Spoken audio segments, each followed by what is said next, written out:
Do you want to block messages on Twitter X? You can ban someone's chat message on X with just a few simple steps. Before we begin, please like this video and subscribe to our channel. I've also included some helpful tools and apps in the description, so be sure to check them out. To block messages from someone on your X account. First, open the X app on your mobile device. Once you are on X, make sure you are logged into your account.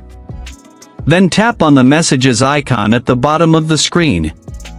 This will open your direct messages section. Now, open the conversation with the person whose messages you want to block. Once the chat is open, tap on the person's name or profile picture at the top of the screen.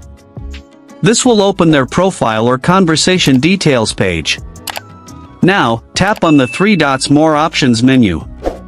From the menu, select Block Messages. The person will be blocked and will no longer be able to send you direct messages.